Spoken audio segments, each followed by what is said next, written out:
Meus queridos, a paz do Senhor, Levi aqui para trazer aqui o subsídio do livro de apoio da lição bíblica jovens, lição de número 12, que está trazendo o título Quanto Amo a Tua Palavra. Nós estamos estudando o segundo trimestre de 2023, que está trazendo o título Encorajamento, Instrução e Conselhos. Alcance uma vida cristã feliz com os ensinos dos Salmos. Nós já passamos por 11 lições nesse trimestre e no primeiro trimestre estudamos o livro de Salmos. No segundo trimestre, o caminho do ímpio e do justo. Na terceira lição, o Messias já veio. Na lição de número 4, o bom pastor está comigo. Na lição de número 5, prestando um culto santo a Deus. Na lição de número 6, o anseio da alma por Deus. Na lição de número 7, perdoe-me, Senhor. Na lição de número 8, alcançando um coração sábio. Na lição de número 9, habitando no esconderijo do Altíssimo. Na lição de número 10, bendiga ao Deus Criador. E na lição de número 11, que foi a última lição que nós estudamos livramento e ação de graças. E no próximo domingo, no dia 18 de 2023, estaremos estudando a lição de número 12, que vai estar trazendo o título Quanto Amo a Tua Palavra. E o texto principal nos diz assim: Lâmpada para os meus pés é Tua Palavra e luz para o meu caminho. Salmos de número 119, versos de número 105. O resumo da lição nos diz: a meditação diária da Bíblia gera sabedoria e discernimento, bem como direção para a trajetória de nossas vidas. E o texto bíblico está registrado no livro de Salmos, de número 119, os versos de número 97 ao versos de número 109, que diz: quanto amo a tua lei, é a minha meditação em todo o dia. Tu, pelos teus mandamentos, me fazes mais sábio que meus inimigos, pois estão sempre comigo. Tenho mais entendimento do que todos os meus mestres, porque medito nos teus testemunhos. Sou mais prudente do que os velhos, porque guardo os teus preceitos. Desviei os meus pés de todo caminho mau, para observar a tua palavra. Não me apartei dos teus juízos, porque tu me ensinaste. Quão doces são as tuas palavras ao meu paladar, mais doces do que o mel à minha boca. Pelos teus mandamentos alcancei entendimento, pelo que aborreço todo falso caminho. Lâmpada para os meus pés é tua palavra, e luz para o meu caminho.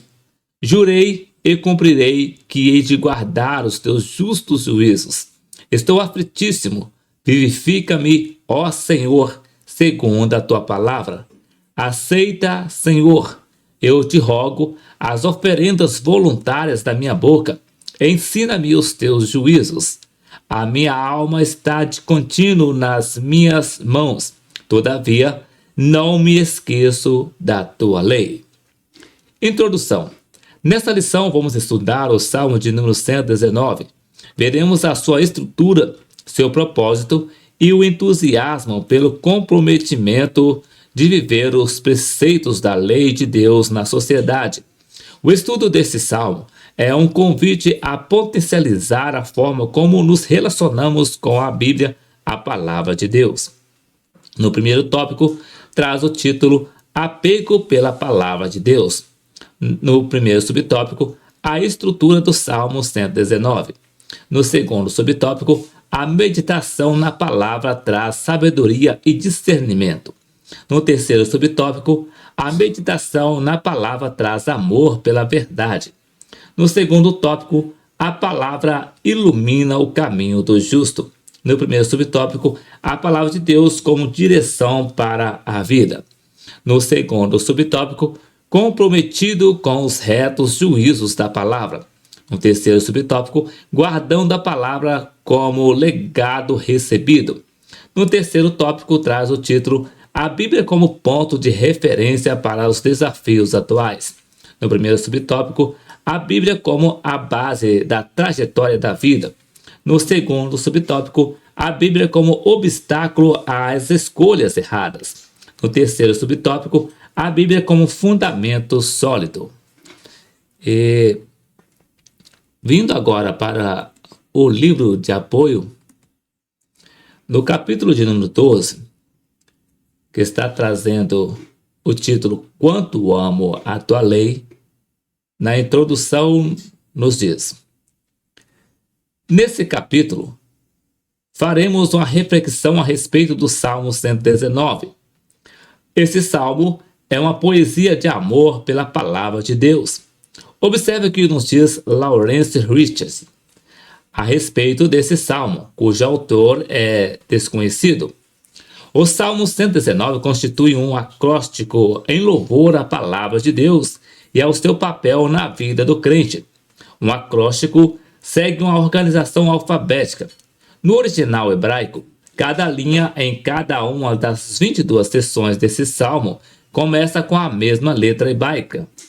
Essas letras são vistas na nova versão internacional e a anuncia e a pronúncia em português do seu nome é apresentada. No Salmo de número 119, vimos que, embora as culturas e tradições humanas sofram mudanças e o conhecimento do homem seja sempre relativo, a palavra do Senhor é irrefutável, imutável e eterna. Para sempre, ó Senhor, a tua palavra permanece no céu. Salmo de número 119, verso 89. Nesse salmo, os poetas utilizaram vários sinônimos para reportarem se as escrituras sagradas, como por exemplo o termo Torá. Segundo os hebraístas, esse termo é encontrado no Antigo Testamento com o significado de instrução, ensino, lei, decreto, código legal, norma, e vem da raiz de um verbo que significa instruir e ensinar. Afinal, não é este o propósito das Escrituras Sagradas? Instruir e ensinar o ser humano para que tenha uma vida feliz, abençoada e próxima do seu Criador? Observe. Felizes os que guardam os mandamentos de Deus e lhe obedecem de todo o coração. Que o estudo desse salmo nos ajude e jamais nos esquecer da importância da palavra de Deus, pois os preceitos divinos têm o poder de vivificar-nos diariamente. Primeiro tópico: o apego pela palavra de Deus. Você tem um livro, um autor favorito? Talvez a sua lista de livros e autores favoritos seja imensa. Contudo, como anda o seu amor pelas Sagradas Escrituras? Você tem meditado nela diariamente? A palavra de Deus era o livro favorito do autor dos Salmos de número 119. Ao lê-lo, vemos o quanto o salmista alegrava-se nas Escrituras Sagradas, conforme vemos nos versos 47 e 48 do Salmo 119. Nesse século, muitos já não amam mais a palavra, não meditam nela, e alguns até acreditam que a Bíblia é somente um livro histórico. Estes até leem a Bíblia, mas da mesma forma como leem os seus livros prediletos. A Bíblia não é um livro como os demais e, por isso, que precisamos iniciar afirmando que o seu autor é Deus. O amor pelas Escrituras exige fé. Precisamos crer na sua inspiração divina, verbal e plenária. A Bíblia, a lei do Senhor, não é uma invenção da mente humana, embora, como já é de seu conhecimento, o Senhor tenha inspirado homens para escrever os 66 livros que a compõem. Homens santos falaram da parte de Deus, movido pelo Espírito Santo, conforme menciona 2 Pedro, capítulo 1, versículo 21. Esses homens receberam os oráculos divinos de forma exclusiva e única. Homem algum além deles foi usado por Deus dessa maneira específica. Observe o que nos diz Norman Geisler a esse respeito. A Bíblia alega ser um livro de Deus e ter uma mensagem com autoridade divina. Na verdade, os autores bíblicos dizem ter sido impelidos pelo Espírito Santo a expressar as suas palavras, que sua mensagem chegou até eles por revelação, de forma que as suas palavras foram sopradas ou inspiradas pelo próprio Deus. Um resumo a respeito do que a Bíblia alega sobre si mesma, sobre ser encontrado em duas passagens principais. Pedro disse que os autores foram impelidos pelo Espírito Santo, e Paulo declarou que seus escritos foram soprados pelo próprio Deus. Portanto, a Bíblia alega que autores movidos pelo Espírito Santo expressaram as palavras inspiradas por Deus. Em suma, os escritos proféticos do Antigo Testamento não tiveram sua origem nos homens, mas em Deus, que agiu por meio de alguns homens chamados de profetas de Deus. Em 2 Timóteo capítulo 3, versículo 16, outra passagem clássica do Novo Testamento declara: toda a escritura divinamente inspirada é. Mesmo que Pedro fale da mensagem originando-se em Deus, é Paulo que declara que ela se torna a palavra escrita de Deus. Deus é a sua causa última. Deus é a sua causa última. E as Sagradas Escrituras são um resultado portador de autoridade. Vivemos num século de grandes descobertas e avanços científicos. Todavia, a Bíblia permanece sendo a inerrante e inspirada palavra de Deus.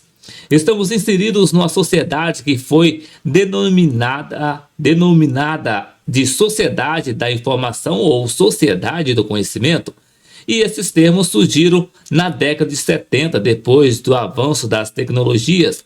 Um dos benefícios da sociedade da informação é a liberdade de expressão, comunicação e a democratização do saber. Existe, contudo, um paradoxo nessa sociedade do conhecimento. Muitos não conhecem e não reconhecem mais as Escrituras como a inerrante e irrefutável palavra de Deus. O resultado da falta de conhecimento da lei de Deus é o distanciamento a cada dia mais dele. Um dos meios pelos quais podemos conhecer mais ao Senhor Deus, pois sendo ele infinito, nunca vamos conhecê-lo na sua essência, é por intermédio das Escrituras Sagradas. O autor do Salmo 119 usou os 176 versículos ou versos para demonstrar a grandeza de Deus e que os preceitos dele são ímpares e inigualáveis. Nossa busca em conhecer ao Senhor deve ser semelhante à do autor do Salmo 119 e do profeta Oséias, constante, conforme menciona Oséias capítulo 6, versículo 3. Quando nos dispusermos a conhecer o Pai por intermédio da leitura das Escrituras Sagradas, ele revela-se a nós. Sabemos que o Pai revela-se ao homem de diferentes maneiras, mas em especial mediante o seu livro santo. As Escrituras Sagradas. Observe o conselho de Paulo ao jovem Timóteo: tem cuidado de ti mesmo e da doutrina. Persevera nessas coisas, porque fazendo isto, te salvarás tanto a ti mesmo como aos que te ouvem. 1 Timóteo capítulo 4, versículo 16. Timóteo deveria guardar com cuidado todo o ensino bíblico que havia recebido desde a sua meninice, pois essas verdades iriam contribuir tanto para a salvação dele como dos outros. Paulo era consciente de que é necessário conhecer e viver as Escrituras para desenvolver uma espiritualidade saudável. As necessidades mais profundas do ser humano, concernentes à sua alma e espírito, não podem ser supridas mediante a leitura de bons livros, mesmo que sejam obras importantes, mas somente pela palavra de Deus. As doutrinas bíblicas são como a chuva que rega a terra, conforme menciona Deuteronômio capítulo 32, versículo 2. E sabemos que a chuva é símbolo de vida, e sem ela a semente, a palavra de Deus, não brota. É sufocada e acaba morrendo. É justamente na sociedade da informação que as pessoas estão confusas e estão morrendo por não conhecerem ao Deus da palavra. Na Bíblia, encontramos ferramentas para a vida.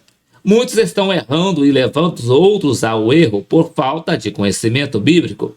Nessa sociedade do conhecimento, temos muitas Bíblias, sendo o Brasil um dos países que mais imprime as Escrituras. Encontramos Bíblias em várias versões, muitas são de estudo, vários são os materiais em papel, para tablet, celular e etc. Contudo, segundo o pastor Hernandes Dias Lopes, nunca vimos tanto analfabetismo bíblico. Parece que quanto mais Bíblias são impressas, mais se distanciam os homens da voz divina, do estudo sistemático da palavra. Somente as Escrituras é capaz de estabelecer uma fé forte, saudável, constante, inabalável e até mesmo em uma sociedade mais justa e fraterna. Precisamos da palavra, assim como necessitamos do alimento para o sustento de nosso corpo físico. Há crentes que alegam não ter tempo para meditar na palavra e não tem tempo e não tem mesmo. Sabe por quê? Porque acabam perdendo muito tempo com atividades, como por exemplo, conteúdos nas redes sociais que não os levarão a lugar algum, ou seja, não acrescentarão nada à fé. Eu diria que esses estão como que correndo atrás do vento. É só perda de tempo e a sua vida cristã acaba tornando-se algo enfadonho e cansativo. Precisamos de crentes como o salmista que leiam, conheçam e vivam a palavra de Deus, pois as consequências da falta de conhecimento dela são as piores possíveis. A falta de conhecimento bíblico leva o crente a crer em qualquer coisa ou qualquer tipo de ensino, ainda que aparentemente seja bíblico. Sem conhecimento bíblico, o povo perece e acaba por cair nas redes da apostasia e mornidão espiritual. Jesus afirmou certa vez: errais, não conhecendo as Escrituras nem o poder de Deus. Mateus capítulo 22, versículo 29. Jesus voltará em breve. Não podemos nos esquecer de que um dos sinais da vinda dele são os falsos profetas. E atualmente não faltam pessoas para perverter o evangelho e ensinar falsas doutrinas que levam as pessoas para longe do evangelho de Jesus Cristo, conforme menciona 1 Timóteo capítulo 1, versículo 3. O ensino das Escrituras deve ser visto como algo essencial, prioritário e genuíno. Precisamos desejar efetuosamente o leite racional não falsificado, conforme menciona Pedro em seu livro de 1 Pedro capítulo 2, versículo 2. O leite racional vai formar uma parede protetora contra as muitas ciladas do diabo e também nos ajudará a crescer no conhecimento da verdade e a manter-nos puros. O salmista, nos versículos de número 9, faz uma indagação a respeito da santificação. Como pode um jovem conservar pura a sua vida? A resposta é única: lendo a palavra de Deus e conhecendo o seu autor pessoalmente. Não podemos, entretanto, ler a Bíblia como um ritual litúrgico, como algo mecânico, mas precisamos lê-la porque amamos ao Senhor e sabemos que a sua palavra é o que nos desnuda, revelando o que há de mal em nós e que necessita de mudança. A palavra de Deus é terapêutica e o salmista afirma que ela é como o favo de mel. Ó, quão doces são as tuas palavras ao meu paladar, mais doce do que o mel à minha boca. Versículo de número 103 do Salmo 119. Segundo os nitrólogos, o mel possui algumas propriedades terapêuticas que são benéficas à nossa saúde. Por exemplo, ele é rico em antioxidante e ajuda a regular os níveis de triglicerídeos e colesterol. Também ajuda na prevenção de infecções por fungo, vírus e bactérias. Veja o que Lawrence Richards diz a respeito da comparação usada pelo salmista em relação ao mel. O favo de mel, em Salmo de número 119, versos de número 103, era a substância mais doce conhecida no mundo antigo. Açúcar refinado não estava disponível, mas as abelhas eram abundantes nas altas terras agrícolas da Palestina, e o seu produto altamente valorizado pelos israelitas. Dizer que a escritura é mais doce que o mel é dizer que o salmista a valoriza mais do que qualquer prazer. Primeiro subtópico: a estrutura do Salmo 119. Muitas são as curiosidades a respeito dessa poesia, e uma delas é o fato de ser o maior dos salmos e o mais longo capítulo da Bíblia. Ao todo, são 176 versículos ou versos que estão classificados na categoria de salmos de sabedoria. Essa poesia faz parte do 5º livro dos Salmos, que é os números 107 a 150. Trata-se de um acróstico em que as 22 estrofes estão organizadas de acordo com as 22 letras do alfabeto hebraico. De acordo com o manual bíblico, o poema tem suas seções de 8 versículos cada. A primeira seção começa com a letra seguinte, Bet, e assim por diante, passando por todo o alfabeto. 22 multiplicado por 8 é igual a 176. Segundo Marcelo Oliveira, autor das lições, estamos diante de um salmo que auxilia o crente a ampliar o pensamento bíblico, a aprofundar o significado dos retos princípios e atingir um grande nível de fervor espiritual.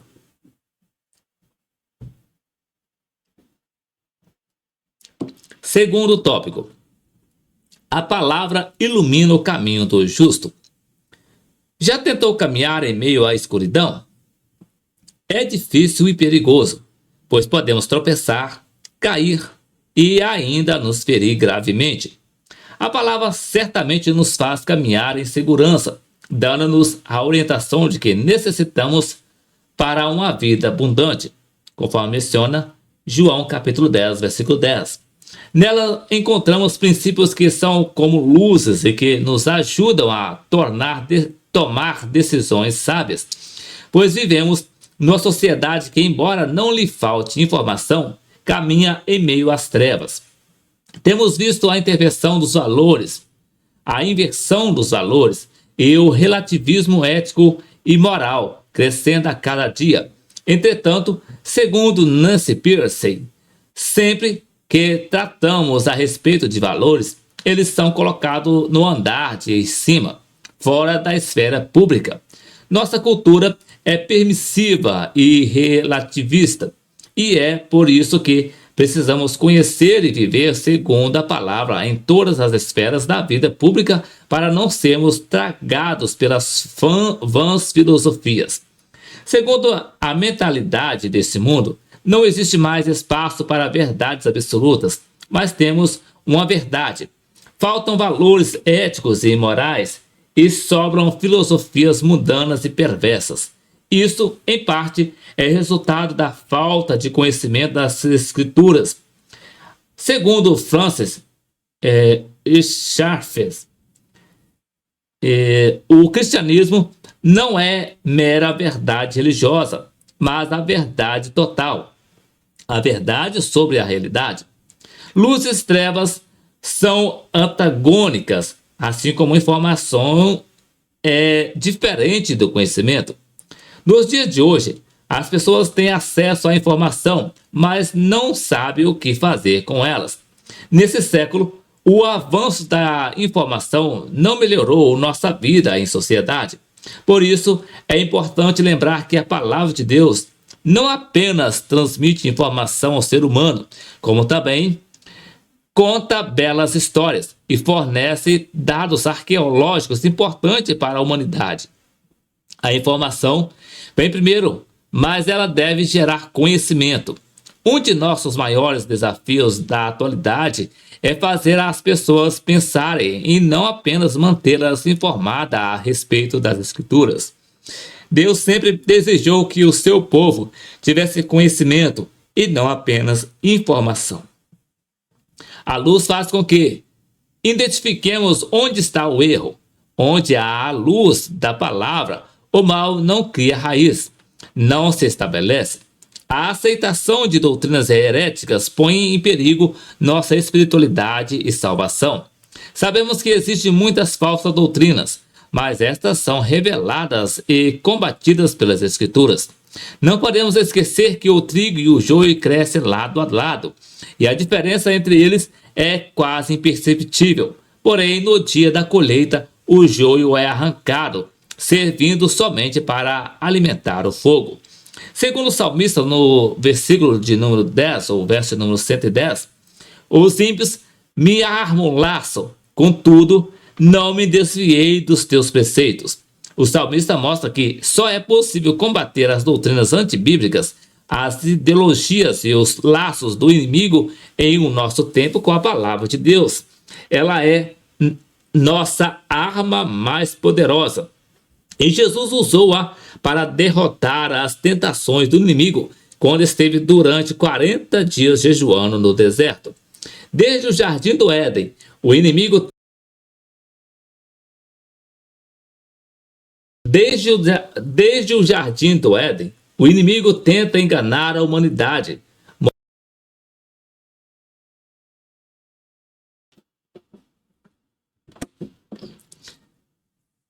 Desde o jardim do Éden, o inimigo tenta enganar a humanidade, mostrando a ela que não é preciso cumprir os princípios divinos. Só que ele faz isso sem revelar as consequências da desobediência e o que acontecerá na eternidade. Deus, porém, por intermédio das Escrituras, mostra de forma explícita o que está reservado aos que lhe são fiéis e que não dão ouvidos às propostas mentirosas do diabo. Satanás utiliza-se da sedução e do engano. Já o Senhor Deus utiliza-se da verdade. O inimigo vai usar todos os seus argumentos e subterfúgios para tentar levar os homens por caminhos que parecem direito, mas cujo fim é a perdição, conforme menciona Provérbios capítulo 14, versículo 12. Logo, precisamos conhecer as Escrituras. Primeiro subtópico: lâmpada para os pés. O salmista, ao comparar a palavra a lâmpada e a luz, mencionado nos versos de número 105, mostra-nos que ela não contém erros, nenhuma parte obscura, nenhum segredo não revelado. Também revela o caráter límpido das Escrituras. Vivemos numa sociedade em que estamos aprendendo a discernir o verdadeiro do que é fake. Nunca se viu tantas mentiras, principalmente nas redes sociais, serem espalhadas com tanta rapidez como agora. A mentira tem destruído a reputação de muitos e até matado alguns. Atualmente, temos que checar muitas vezes para saber de uma notícia. Vídeo ou fotos são reais, mas como é bom saber que não há erro na Bíblia. Observe o que nos diz Stanley Orton a respeito da infalibilidade e inerrância da Bíblia. Uma mudança notável da terminologia que resultou dos debates na área da inspiração das Escrituras foi a preferência pelo termo inerrância ao invés de infalibilidade. Isso tem a ver com a insistência de alguns no sentido de que podemos ter uma mensagem infalível com um texto bíblico errante. Infalibilidade e inerrância são termos empregados para se aludir à veracidade das Escrituras.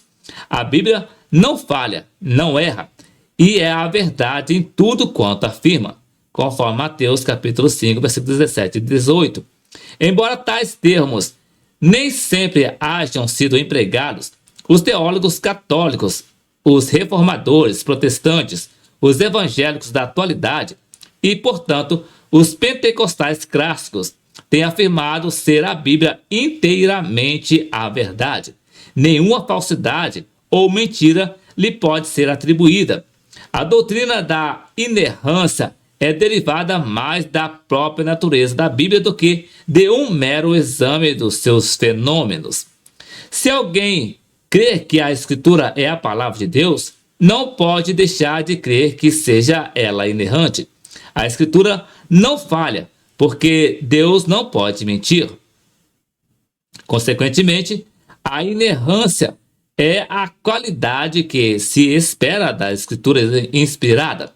O crítico que insiste em haver erros na Bíblia, em algumas passagens difíceis, parece ter outorgado para si mesmo a infalibilidade que negou às Escrituras.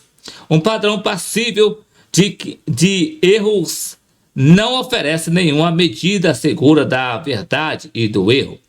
O resultado de negar a inerrância é a perda de uma Bíblia fidedigna. Se for admitida a existência de algum erro nas Sagradas Escrituras, alijaremos a verdade bíblica ou a verdade divina, fazendo a certeza desaparecer. Terceiro tópico.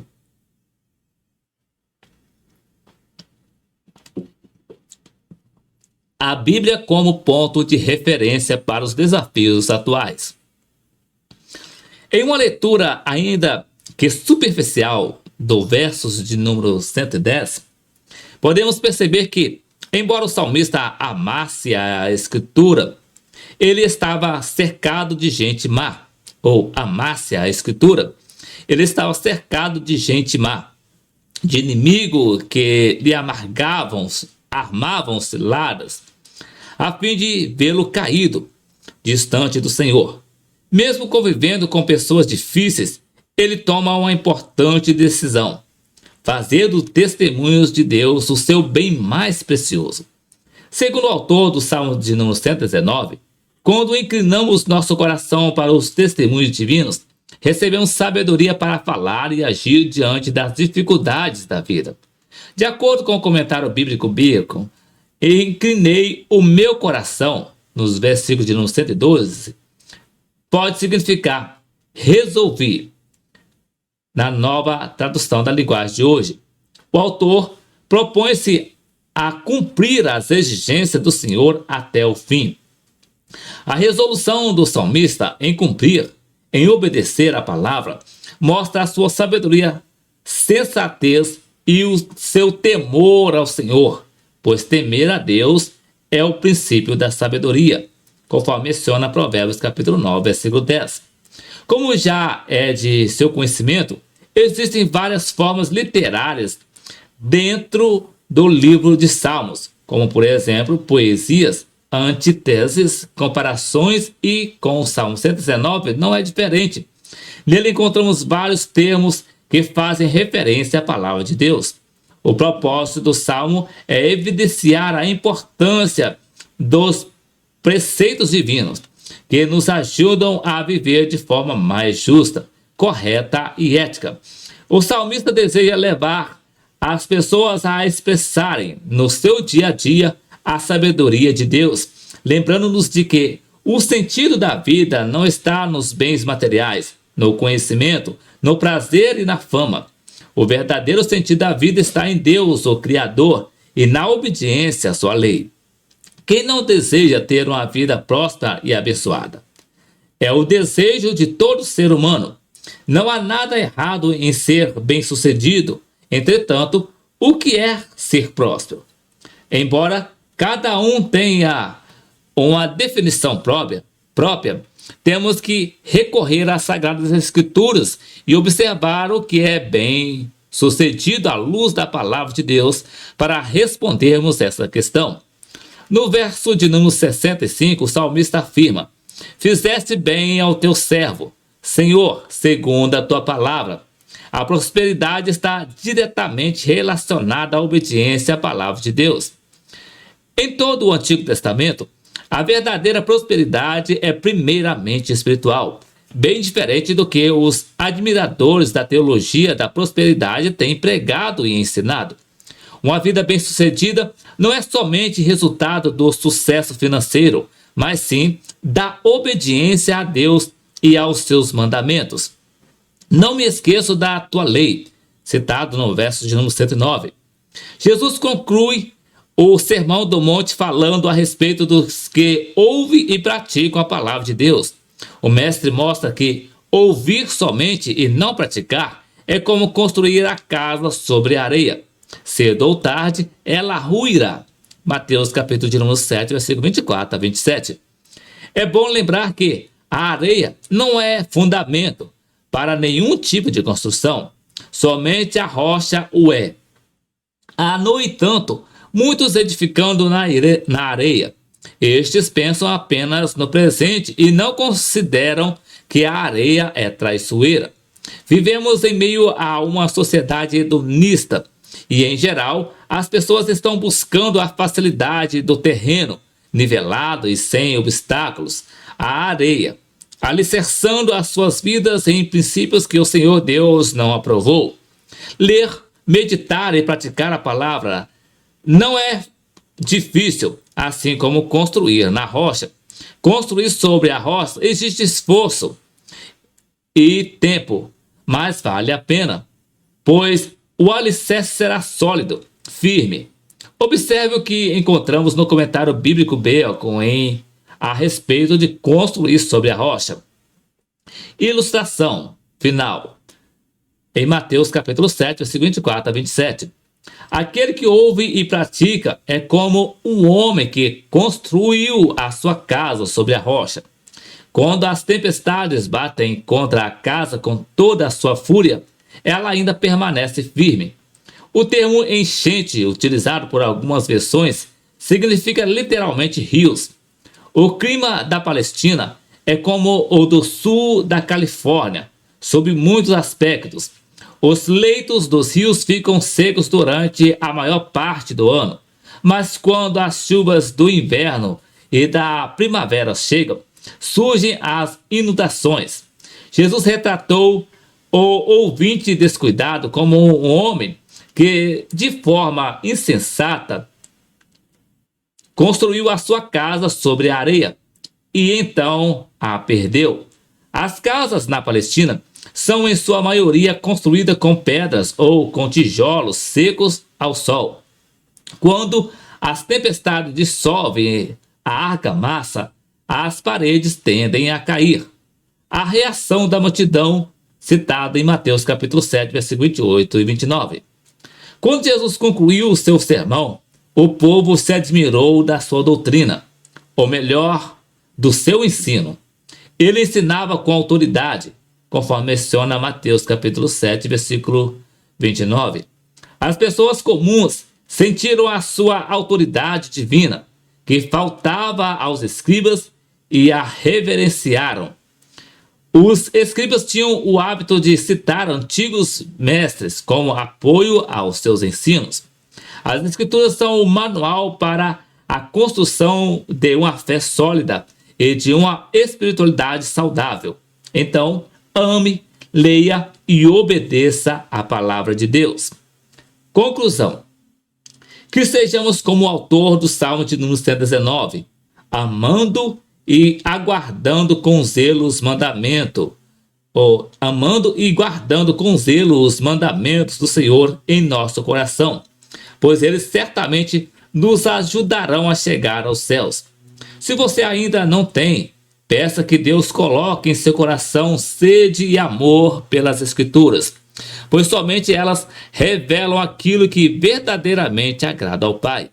Estamos inseridos numa sociedade que se diz cristã, mas é nesta mesma sociedade que não há espaço para verdades absolutas e os valores da Bíblia são desprezados por uma grande maioria. Como cristãos, temos que ir na contramão do pensamento deste mundo, conforme menciona Romanos capítulo 12, versículo 2. Aproveite enquanto há tempo e oportunidade para falar e viver conforme os princípios bíblicos da inerrante palavra de Deus.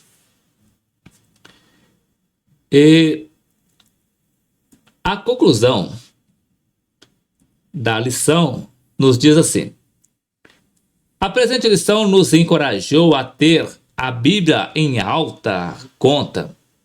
O Salmo de número 119 nos ajuda a refletir a respeito da importância da meditação na Bíblia, a palavra de Deus, em nossa trajetória de vida. Certamente, você está inserido no contexto externo em que os valores da Bíblia são desprezados.